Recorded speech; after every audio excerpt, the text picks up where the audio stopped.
ज़ाती तजर्बा है। मुझे ये लगता है कि दो चीज़ें आप में होनी चाहिए। एक तो दयानतदारी के साथ आप जो काम कर रहे हो, और दूसरा ये कि मेहनत में कोई कसर उठा ना रखें। मैं छोटी सी एक बात आपसे शेयर करता हूँ, कोई अपनी बड़ाई के लिए नहीं। ये नॉर्मली जो हम जो मर्द हजरात ये जो फॉर्मल शूज़ पहनते हैं ना, इनके पीछे एक एक्स्ट्रा एड़ी लगी हुई होती है ना, बैक साइड के ऊपर थोड़ा सा उसको करने के लिए। तो मैं गवर्नमेंट कॉलेज लाहौर में पढ़ा करता था, अगर कोई लाहौर से वाकिफ़ है तो उसको अंदाज़ा होगा। और उस ज़माने में 3rd ईयर में मेरा पहली जो जॉब थी वो पीटीवी में हुई थी, क्योंकि हम डिबेट्स करते थे तो ज़रा अच्छा थोड़ा सा बोल लेते थे, तो मुझे पीटीवी ने पहली नौकरी दे दी। तो मैं रोज़ाना गवर्नमेंट कॉलेज से तकरीबन 3-4 किलोमीटर तो मलिक साहब होगा शायद, तो मैं रोज़ाना पीटीवी से गवर्नमेंट कॉलेज और गवर्नमेंट कॉलेज से पीटीवी पैदल जाया करता था डेली। तो हुआ ये कि वो मेरी एक जो पीछे की एड़ी थी ना, जो एक्स्ट्रा एड़ी लगी हुई होती है, वो निकल गई। अब मुझे पता था कि अम्मा अब्बा के पास इतने पैसे तो नहीं है कि मुझे नई जूती ख़रीद के दे सकेंगे, और वो चलने में भी अजीब हो रहा था। एक बिल्कुल फ्लैट हो गया जूता और एक के पीछे एड़ी लगी हुई है। तो फिर मैंने एक जगह रुक के वो कोशिश करके कोई लकड़ी वकड़ी लगा के मैंने दूसरी एड़ी भी निकाल दी, और वो फिर जब दोनों फ्लैट जूते हो गए तो फिर मैं उस पर काफ़ी महीने तक जाता रहा। बताने का मकसद ये है कि ये बैकग्राउंड था मेरा, जिसका मतलब ये है कि मेरा कोई जर्नैल वाकिफ़ नहीं था, मेरा कोई जज वाकिफ़ नहीं था, मेरा कोई जर्नलिस्ट वाकिफ़ नहीं था, कोई ना। मैं गांव से आया था और गांव से आके अपनी एफर्ट कोशिश करके। तो ये जो हमारे जहनों में होता है ना कि यार मेरी जब तक कोई पर्ची नहीं होगी ना तब तक कुछ नहीं होता यार, मीडिया में तो भाई सिफारिश के बगैर कुछ होता ही नहीं है, ये बात सबसे पहले आपने अपने दिमाग से निकालनी है। किसी पर यकीन ना हो आपको, पाकिस्तान में आप किसी इदारे पर यकीन ना करते हो, लोगों पर यकीन ना करते हो, एक बात आप ज़रूर ज़हन में रखिए कि अल्लाह की ज़ात आदिल व मुनसिफ़ है। आप अगर दिल से मेहनत करेंगे और नेक नियति के साथ मेहनत करेंगे, ये परवरदिगार के इंसाफ के ख़िलाफ़ है कि जो चीज़ आप डिज़र्व करते हैं वो किसी ऐसे आदमी को दे दे जो डिज़र्व नहीं करता। ये मेरा ईमान है। वक्त परवरदिगार की ज़ात अपने मुताबिक उसका फ़ैसला करती है, पोजीशन अपने मुताबिक फ़ैसला करती है, लेकिन जो आप डिज़र्व करते हैं वो आपको मिलता है, ये तय बात है, अगर आप मेहनत करते हैं, अगर आप वो डिज़र्व कर रहे होते हैं। दूसरी बात यह है कि जब आप इंशाअल्लाह अज़ीज़ आ जाएँ अमली मैदान में, तो हमारे उस्ताद थे नसरुल्लाह मलिक साहब, उन्होंने एक बात बताई थी, और वो मैं समझता हूँ कि बहुत ही पते की बात है कि वो, हालांकि मैंने उस पर इतना अमल नहीं किया, लेकिन आप ज़रूर प्लीज़ कीजिएगा कि जो जर्नलिज़म है उसे हमने T20 मैच नहीं समझना कि लाला की तरह आए, एक छक्का लगाया और दूसरी गेंद पे आउट हो जाएं। तो प्लीज़ ये नहीं करना।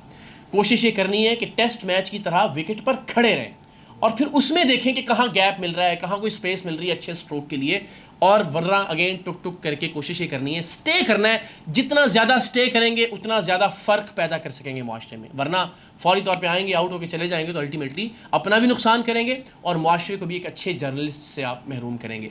तो ये बड़ी बड़ी दिलचस्प चीज़ें होती हैं। मुझे जब सवाल कर रहे थे मलिक साहब तो मेरे जहन में आ गया, मैंने कहा चल इसी पर ख़त्म करता हूँ। बड़े मज़ेदार चैलेंजेस होते हैं ख़ासतौर पर सरेआम जैसे प्रोग्राम में।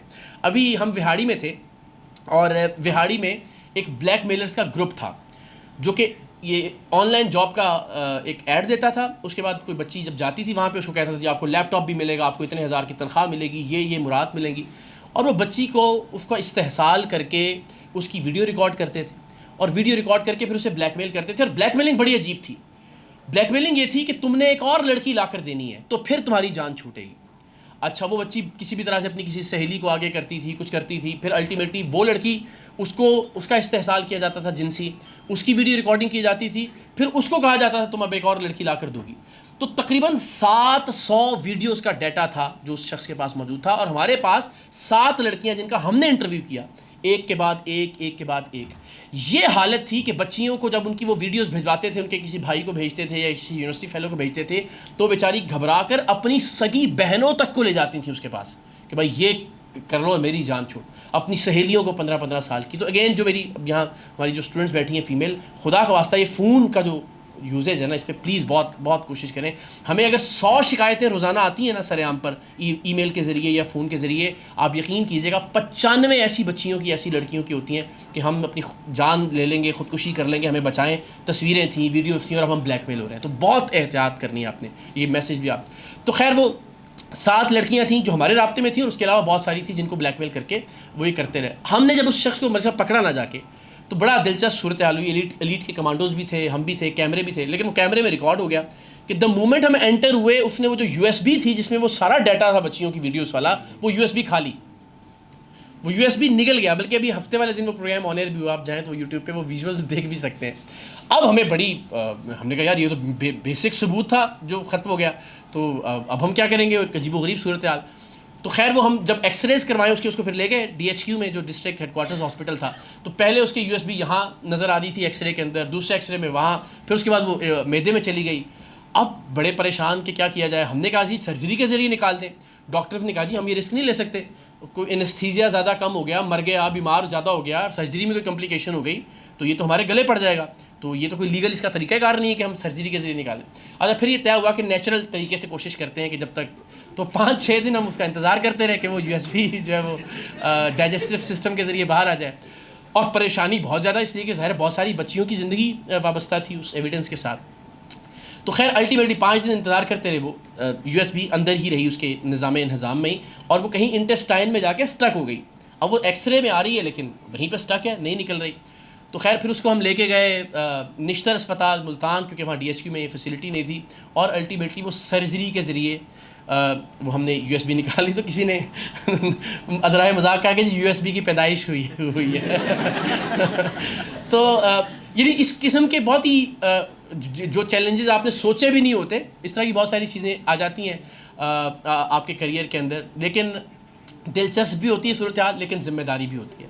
ऐसी किसी भी रेट से पहले आप मुझे हाथ लगा के देखें, मेरा टेम्परेचर शायद आप कहें कि पता नहीं आग, इसलिए कि एक ज़िंदगी, यानी अगर वो ब्लैक मेलर आपके हाथ से या पुलिस के हाथ से निकल जाए तो उसके बाद वो उन लड़कियों के साथ जो करेगा गुस्से में, उनकी वीडियोस लगाने से लेके उनकी ज़िंदगी बर्बाद करने तक, तो आप ज़िंदगी बचाने के मिशन पर होते हैं, कभी एक किसी ख़ास इंडिविजुअल की और कभी बहुत सारे लोगों की। तो thank you so very much. तो बस कोशिश ये करनी है कि एक चीज़ मेहनत और दूसरी चीज़ नेक नियति, और मुझे यकीन है कि आप में से बहुत सारे लोग इंशाल्लाह बहुत अच्छा रोल प्ले करेंगे पाकिस्तान की बेहतरी के लिए और पाकिस्तान के। Thank you so very much. और सच्ची बात यह है कि इस सारे क्योस के बाद भी जितनी तवज्जो और जितनी प्यार से आपने सुना, ऐसी ऑडियंस मैंने बहुत कम देखी है। सो आखिर में प्लीज़ आप सब लोग अपने लिए जितने ज़ोर से तालियां बजा सकते हैं बजाइए। अल्लाह आपको सलामत रखे। Thank you. कराची के अंदर आपको टफ टाइम देखने को मिला, उधर जो मुश्किलात फेस करनी पड़ी, फिर फैमिली को अलहदा से थ्रेट होते हैं, आपको अलहदा से होते हैं, टीम को अलहदा से होते हैं, फिर जो आपके इन्फॉर्मर्स होते हैं उनको अलहदा से होते हैं। देयर आर मल्टीपल थिंग्स जो बड़ा स्क्वीज़ करके वो बता गए हैं, क्योंकि आसिफ भाई जो उनके साथ होते हैं ये मेरे उस्ताद भी हैं और इनसे कुछ चीज़ें सीखे, कुछ इनसाइड मिल रही होती है क्या चल रहा है। तो इंशाल्लाह नेक्स्ट टाइम आएंगे तो और डिटेल में गुफ्तगू करेंगे। आप सबका बहुत शुक्रिया। करार भी आपका भी बहुत शुक्रिया।